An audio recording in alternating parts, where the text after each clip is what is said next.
Hello friends. जैसा कि पिछली वीडियो में जो एक मंथ में सीटेट कैसे पास करे वाली वीडियो पार्ट 1 है, उसमें मैंने सीडीपी और मैथ के बारे में बताया था। इस वीडियो में मैं बाकी 3 के बारे में शॉर्ट में बताऊंगी कि कम से कम पढ़ के अच्छा कैसे करें और सीटेट क्वालिफाई कैसे करें।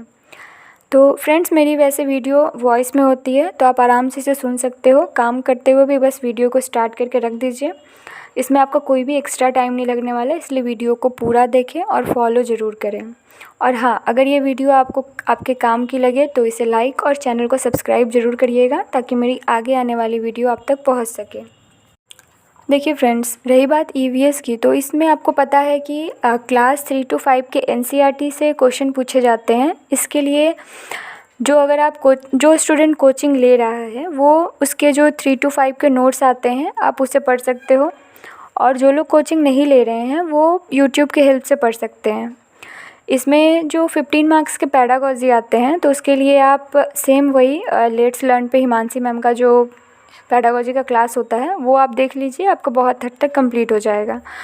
और बाकी 3 to 5 के जो अगर जैसे एनसीईआरटी के नोट्स फॉर्म में चाहिए तो वो डीके गुप्ता चैनल पे बहुत अच्छे से करवाया गया है, आप उसे देख सकते हो। उससे आपका 3 to 5 का ईवीएस का नोट्स कंप्लीट हो जाएगा। उसके बाद आप 2011 के बाद जो भी प्रीवियस ईयर के क्वेश्चन हैं वो आप अच्छे से लगाइए। आप खुद पाओगे कि ये आपका क्वेश्चन बनेगा भी और आपको बहुत हद तक समझ भी आएगा। और ये सब करने के बाद आप एग्ज़ाम से 3 से 4 दिन पहले जो मैराथन क्लास आती है वो आप ज़रूर देखिए। इससे आपका एक तो रिवीजन होगा, प्लस अगर कोई टॉपिक आपके छूट भी जाएंगे तो वो इससे कवर हो जाएंगे। और फ्रेंड्स, आपको ये बात पता होगा कि कोई भी एग्ज़ाम की तैयारी के लिए आपको मॉक टेस्ट और प्रीवियस ईयर क्वेश्चन ये कोई भी एग्ज़ाम को पास करने में बहुत ही हेल्प करता है। ठीक है, तो हम शॉर्ट में जो भी ऊपर बोले हैं उसे शॉर्ट में बता देते हैं कि 3 to 5 एनसीईआरटी के नोट्स को आपको पढ़ना है 2 से 3 बार। प्रीवियस ईयर के ऑल क्वेश्चन को सॉल्व ज़रूर करना है, और एग्ज़ाम से पहले मैराथन क्लास को देखना है। चाहे आप सचिन एकेडमी एक जो चैनल है आप उसकी भी हेल्प ले सकते हो, उसमें मैराथन क्लास अच्छी होती है। बाद बाकी हिमांशी मैम और डीके गुप्ता चैनल से आप पढ़ सकते हो। अब आते हैं लैंग्वेज 1 और लैंग्वेज 2 के लिए। तो इसमें लैंग्वेज अपने हिसाब से लोग लेते हैं, जैसे कोई संस्कृत हिंदी लेता है, कोई हिंदी इंग्लिश लेता है या कोई उर्दू लेता है। ठीक है, तो इसमें मैं हिंदी और इंग्लिश के बारे में बात बोलूँगी कि हिंदी में जो अगर ग्रामर आती है तो आप ऐसा नहीं है कि आप पूरे ग्रामर को पढ़ने लगिए, आप स्मार्ट स्टडी करिए। जैसे आप क्वेश्चन उठाइए प्रीवियस ईयर, उसमें आप देखिए कि किस टॉपिक से ज़्यादा क्वेश्चन आ रहे हैं। मतलब मैं पहले ग्रामर की बात कर रही हूँ, तो ग्रामर में आप देखोगे कि 3 से 4 जैसे कुछ टॉपिक है जो हमेशा आते हैं। अलंकार हो गया, समास हो गया, फिर देशज विदेशज, ये सब जो है टॉपिक इससे क्वेश्चन आते हैं। ठीक है, तो जिनको ये सब आता है अच्छी बात है, जिनको नहीं भी आता है वो भी पढ़ सकते हैं। ये सब टॉपिक को आप पहले देख लीजिए कि क्या है, कैसे क्या होता है। उसके बाद आप question previous year all solve करिए। इसमें रीडिंग सेक्शन हो हिंदी और इंग्लिश दोनों के लिए लगभग सेम है, तो आप ये दोनों जो मैं बता रही हूँ ये दोनों पे काम आएगी कि आप रीडिंग सेक्शन जो है उसे आप सॉल्व करने का प्रैक्टिस करिए, और ग्रामर को देख के क्या आता है नहीं आता है उसे आप देखकर एक बार यूट्यूब के हेल्प से या फिर बुक के हेल्प से जैसे भी आपको कंप्लीट करना है ग्रामर को देख लीजिए। वो टॉपिक सब पढ़ने की ज़रूरत नहीं है, जिससे टॉपिक आते हैं वही सब देख लीजिए। और 15 मार्क्स के जो पैडागॉजी आते हैं सेम आप उसके लिए पहले प्रीवियस ईयर सॉल्व करिए, और उसमें जो आपको क्वेश्चन नहीं समझ में आएगा या जो टॉपिक पे नहीं आएगा उसके लिए आप यूट्यूब के हेल्प से आप पढ़ सकते हैं। वो हिमांशी मैम का जो भी पैडागॉजी के क्लास रहते हैं वो हिंदी और इंग्लिश के लिए भी होते हैं, तो वो भी आप वहाँ से पढ़ सकते हैं।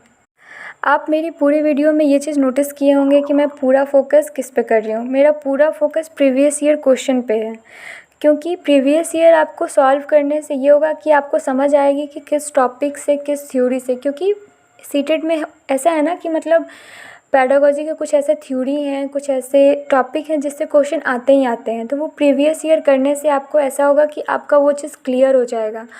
और आप कोई छोटे बच्चे तो हो नहीं कि सेम टू सेम वही क्वेश्चन आएगा। आपका मेन कॉन्सेप्ट क्लियर होना चाहिए कि अगर कोई थ्योरी है तो उस थ्योरी के बारे में आपको पता होना चाहिए, उससे जो भी क्वेश्चन आए वो आपसे बन जाए। तो प्रीवियस ईयर क्वेश्चन सॉल्व करने से मेन फ़ायदा यही होगा कि आपको टॉपिक थ्योरी ये सब के बारे में पता चलेगा कि किससे क्वेश्चन बार बार आते ही आते हैं। वो सबको आप कंप्लीट करिए। और हाँ, अगर आपको लग रहा होगा कि मैं अलग अलग चैनल पे देखने की बात बोल रही हूँ, तो आपको जो चैनल आपको बेस्ट लगता है या आप जिससे अभी तक देखते आ रहे हो वो आप देखिए, आप उसी को फॉलो करिए। पर आपको पता होगा कि कोई भी एक चैनल पे ऐसा नहीं है कि आपको हर सब्जेक्ट अच्छे तरह से, तो मतलब एक ही चैनल पे आपको हर चीज़ अच्छे से मिल जाए, इसलिए मैं मतलब हर सब्जेक्ट के लिए अलग अलग जो भी चैनल मुझे समझ में जो आई मैंने बताया, और वो तीनों बेस्ट है, आप उससे हेल्प ले सकते हो। और दोनों वीडियो मिला के सबसे इम्पॉर्टेंट ये बात है कि पिछले साल से ऑनलाइन मोड हो गया एग्ज़ाम का। उससे पहले ऑफ़लाइन होता था, तो उसमें थोड़ा स्पीड नॉर्मल भी रहे तो चलेगा, लेकिन अभी जैसे ऑनलाइन मोड है तो आपकी स्पीड होनी बहुत ज़रूरी है। इसके लिए आप मॉक टेस्ट जो भी मतलब प्रीवियस ईयर सॉल्व करने के बाद कुछ बुक में मॉक टेस्ट भी आते हैं, 10 या 15 सेट के रहते हैं, आप उसे टाइमिंग के हिसाब से मतलब उसे लगाने की कोशिश करें। जैसे टाइम फिक्स करें कि जैसे आप एग्ज़ाम देते हो ना, वैसे आपको फ़ील करना है कि हम घर में भी एग्ज़ाम दे रहे हैं। ऐसा नहीं कि हाँ आप जैसे तैसे पढ़ रहे हो, सो के पढ़ रहे हो, जैसे भी पढ़ रहे हो, घूम फिर के पढ़ रहे हो, फिर आपको लगेगा कि मैं एग्ज़ाम में बैठूँगी और निकल जाएगा। नहीं, आप कम पढ़िए पर अच्छे से पढ़िए। आप घर में भी जैसे एग्ज़ाम से 15 दिन पहले अगर आपको पहले प्रीवियस ईयर लगाना है, टॉपिक पढ़ना है, यूट्यूब से जो भी करना है आप वो सब करिए, लेकिन एग्ज़ाम से 15 दिन लगभग पहले आप एक दिन में कम से कम एक बार ऐसा फ़ील करिए कि मैं एग्ज़ाम दे रही हूँ, ठीक है। 2.5 घंटे जैसे वहाँ बैठते हो वैसे बैठ के आपको पूरा लगाना है।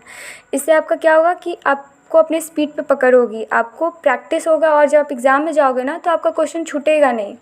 क्योंकि बहुत बार ऐसा होता है कि लोग आते हुए क्वेश्चन या तो मिस्टेक से छूट ही जाता है या फिर टाइम कम होने की वजह से वो बना नहीं पाते हैं। तो मॉक टेस्ट देने से आपका वो स्पीड मेंटेन रहेगा। लास्ट में हाउसवाइफ हो या कोई भी वर्किंग पर्सन अपने काम के साथ आसान तरीके से सीटेट को क्रैक कर सकता है। मैं इसकी गारंटी देती हूँ, अगर आप ये सब फॉलो करोगे तो आपका सीटेट निकलना ही है, और वो अपने सरकारी टीचर बनने का सपना भी पूरा कर सकते हैं। ओके फ्रेंड्स, इस वीडियो में इतना ही। वीडियो अच्छी लगे तो इसे लाइक, चैनल को सब्सक्राइब ज़रूर करिएगा। कुछ कमी रह गई हो तो माफ़ करिएगा। ओके फ्रेंड्स, टेक केयर और लव योर पेरेंट्स।